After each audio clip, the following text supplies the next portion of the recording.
Hello, this is Jennifer with Women Loving Jesus, and today we are on Proverbs 10:3. The Lord does not let the righteous go hungry, but he thwarts the craving of the wicked.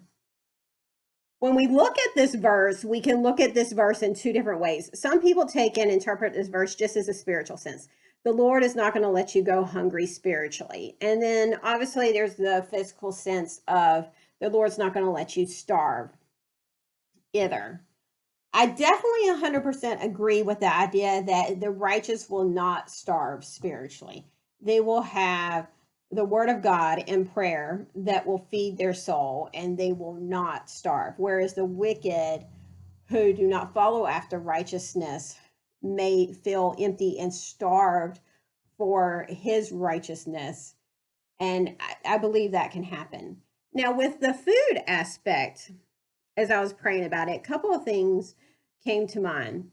First of all, in America, people really aren't starving from lack of food. You know,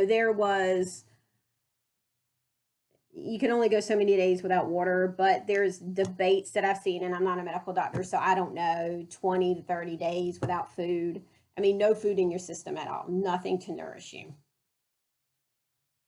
We may have people who are hungry and do not have enough nutritious food, do not have as much food as they often would like, and may only be eating once a day versus 3 meals a day or several different snacks throughout the day.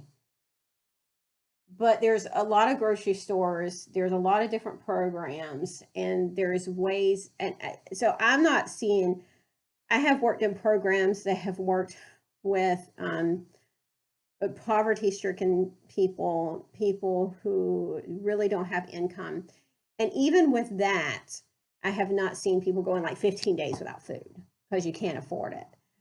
Because if nothing else, you know, a bag of rice you can buy and it could last you for a long time.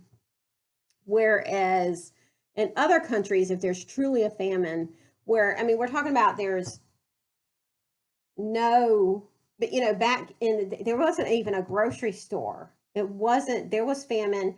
And if you didn't have rice, if you didn't have milk or cheese or stored up goods, you weren't going to eat. And when that got done with, if rain didn't come and flourish those crops and it was a certain time of year, you weren't going to eat.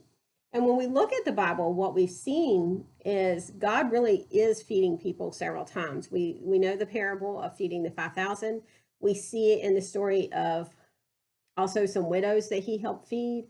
We see him feeding people. Then there's even the story of the Israelites in the wilderness, and he fed them manna.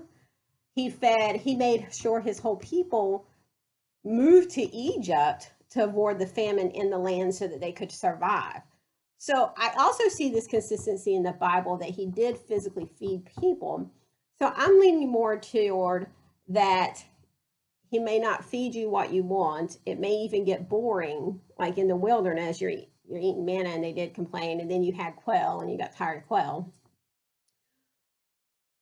Or it may be limited, but you will be fed.